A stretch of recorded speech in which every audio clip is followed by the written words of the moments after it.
We're starting the week off out west again, with a matchup between the other two NFC West teams, the San Francisco 49ers and the LA Rams. Will the injury-prone Niners manage to stay atop their division, or will the Rams take the top spot from them?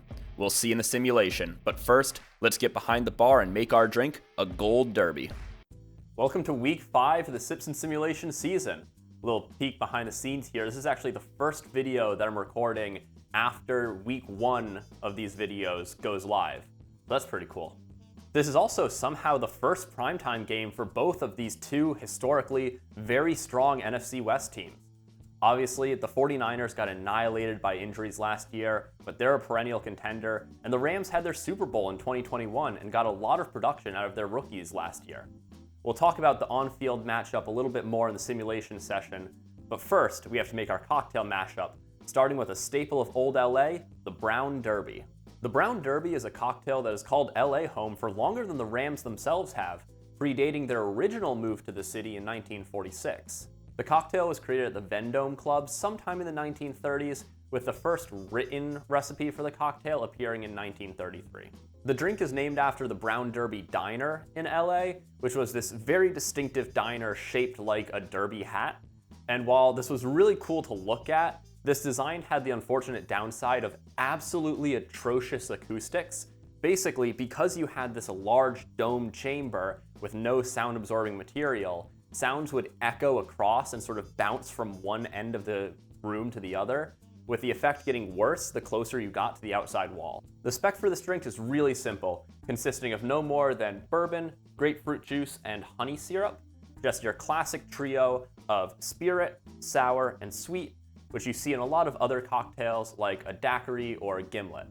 However, while those two use lime juice and simple syrup as their sour and sweet respectively, the choice to use grapefruit juice and honey syrup in the Brown Derby results in an overall less acidic and also less sweet drink, which instead calls more attention to the flavor profile of the bourbon and how it interacts with that supporting cast.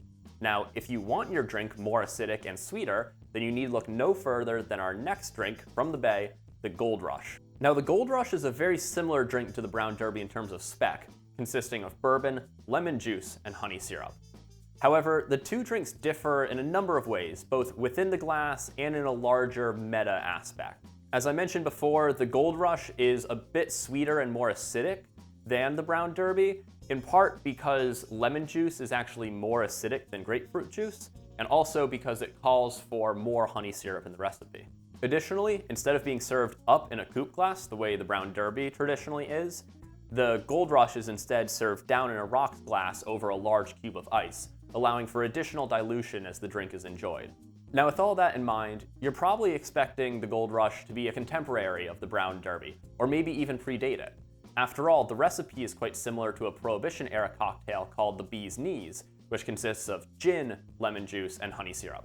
However, the Gold Rush is actually about the same age as me. This cocktail was created at famed New York City bar Milk and Honey sometime between 2000 and 2002. Now, Milk and Honey is sadly closed now, but one of the really cool things about it is that it never had a fixed menu. Instead, customers would come in, they'd sit down, have a chat with the bartender, and the bartender would sort of figure out, what sort of things they liked, what they were in the mood for, and then make them a drink based on that conversation that they had just had. So sometime around 2000, 2001, TJ Siegel comes in, orders a bourbon sour, no egg white, sub in honey syrup for the simple syrup that's normally used to make that drink, christens it the Gold Rush, and by 2002, Milk and Honey is recommending it to patrons as a bartender's choice cocktail for whiskey lovers. Now, you might reasonably say, okay, but what does that whole New York City story have to do with San Francisco? To which I say, come on, the drink's called a Gold Rush. Like the San Francisco Gold Rush around 1849 that drew a bunch of prospectors to the region, which would then lead to a football team being named after it almost 100 years later in 1944. That's the connection. All right, a very easy mashup for this matchup. Two simple, similar cocktails, hopefully coming together to create a beautiful new third thing. The hardest decision I had to make, honestly, when putting together this drink was, do I serve it up in a coupe glass, the way that the Brown Derby is? Or instead, do I serve it down in a rocks glass like the Gold Rush? Or do I embrace chaos and instead serve it up in a Nick Nora glass. I went back and forth on this for a while, but ultimately I settled on the Nick Nora glass. However, that did mean I had to slightly pull back the spec for this drink in terms of volume, just to make sure that it would fit in this smaller glass. So that all being said, spec for this drink is going to be 1.5 ounces of bourbon. Woo.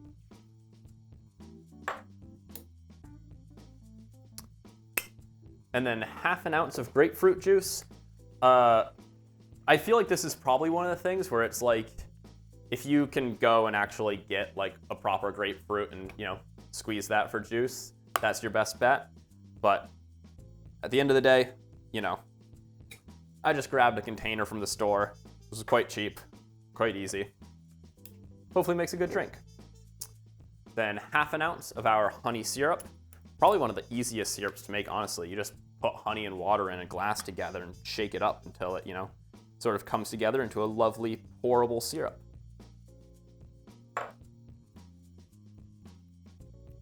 And then finally, 1/2 ounce of our lemon juice. And then we're going to shake this up.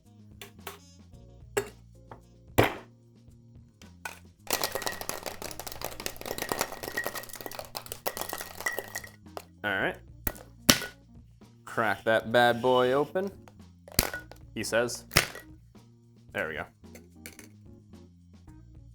Sometimes you just gotta go in for a second round. Strain that into our Nick Nora glass. Woo! How's that for a fucking wash line? Jesus. All right. Then I'm going to try to garnish this with a lemon peel against my own best interest. We'll see. Whew. Alrighty. There we have it, the Gold Derby. I'm going to take a sip because I need to remove some of the liquid from this glass pronto.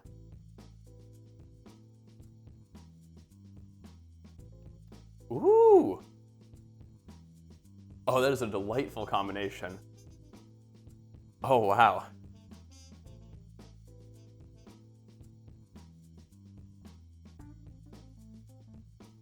Okay, one thing I was not expecting to get as much of is all of that sweetness from the honey. That honey is coming through beautifully and way punchier than I thought it would. Part of that might be that I think I made this honey syrup a little bit rich. I don't think it's quite the 2-to-1 mixture that I usually do. I think it might be closer to 3-to-1. So that could be part of why the honey's coming through so strongly, but it's not overpowering the rest of the drink.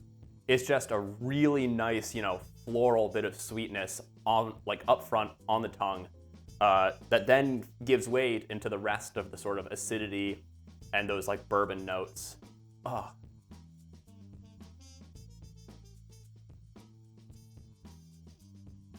And the lemon and the grapefruit do a little interesting dance, right? I think that was probably my biggest point of concern with this drink, was were they just going to be redundant, right? Obviously, they're two very different acids. The lemon juice is more acidic. The grapefruit has a little bit more character to it. But, you know, I was worried when I'm putting both of them in this drink, are they just going to kind of cancel each other out and just become the acid, right? And just kind of merge together. But they really keep their own sort of distinct character to it. The lemon definitely, you know, has a bit more bite to it. But that grapefruit sort of, you know, the distinct notes and flavor profiles that you associate with grapefruit, those still remain and those still add additional layers to this drink.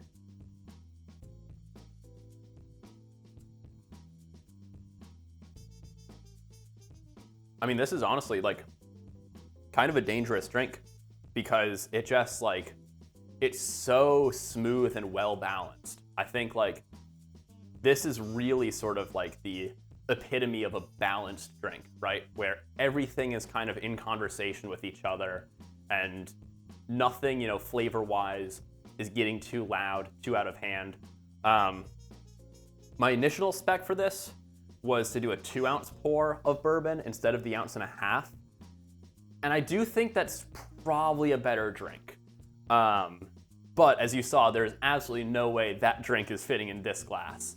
So if you want to make this on your own and do a 2-ounce pour, I would recommend trying that. But if you do the 1.5 ounces, you will not be disappointed. This is a lovely little cocktail. And with this made, let's get into the simulation. All right, Rams versus 49ers. These are two teams who have really been leaning on their defenses to win games early in the season, so it's perhaps not surprising that the Rams go 3-and-out on their opening possession, especially since this game was simmed before Bosa's ACL injury. 49ers are still dealing with that injury bug from last year, but at least CMC is healthy, and he rips this run up the middle, spinning off a tackle in the secondary before finally being dragged down at the 8-yard line. Rams defense looks like it's going to get a red zone stop, with Purdy doing the hokey pokey in the pocket, but he takes off and scrambles in untouched for the game's first TD.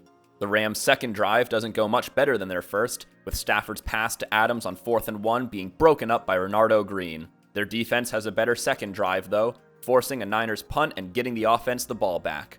On 3rd and 10, Stafford looks deep for Nacua, but the San Fran secondary breaks it up again, forcing the Rams to settle for 3.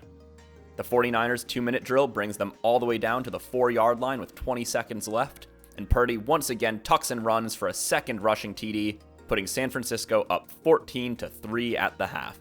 In the third quarter, the Rams' offense finally starts to click, as Stafford finds Tutu Atwell over the middle for their first touchdown of the game. Looking to cut the Niners' lead to 3, the Rams go for 2, where Kyron's noble sacrifice buys just enough time for Stafford to get the throw off, tears Ferguson with a toe tap. However, the Niners answer back. On the first play of the fourth quarter, Purdy tucks the ball and takes off for a 15-yard scramble, somehow notching his 3rd rushing TD of the game. The Rams aren't out of this game yet, though, as a couple of big plays puts them back in the red zone, where Stafford finds Atwell wide open for the 15-yard TD, cutting the deficit back to 3. San Francisco is driving, trying to ice this game, but Purdy's pass to Jennings comes up just short of the sticks, and instead of risk a 4th and 1 with 2 minutes left, they decide to kick the field goal, putting themselves up 6. Matthew Stafford looks like he might have one more game-winning drive in him on the Niners' 44-yard line with just under a minute left. They throw the wide receiver screen to Puka, who has the ball knocked loose. 49ers recover it. With only one Rams timeout left, they're able to simply kneel out the rest of the clock, securing their 24-18 win.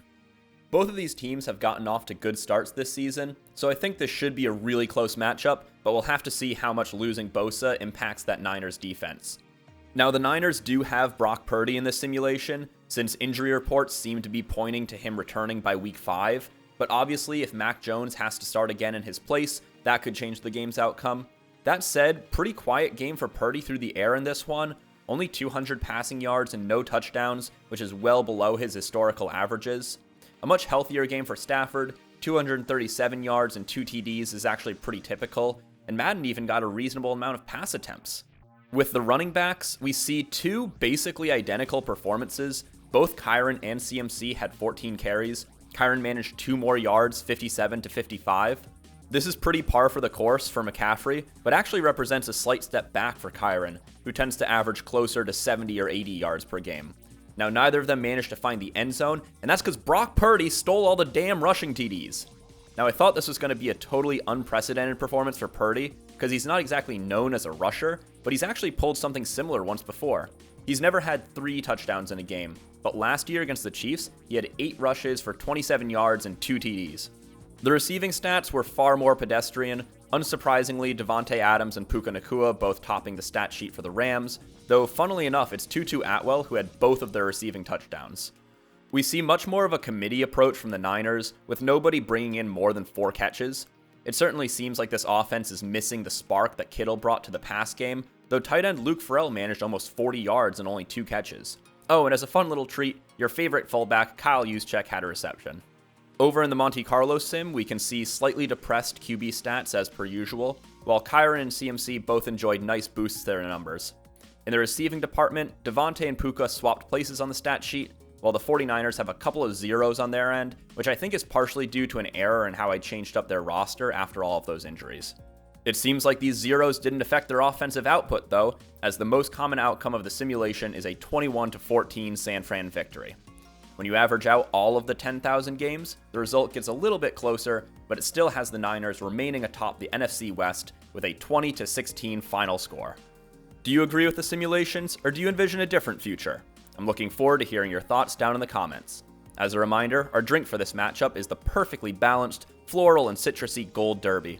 If you make it, please let me know what you think, and I'd love to hear your suggestions for what drink should be your team's representative. Stay curious, stay thirsty, and I'll see you in the next one.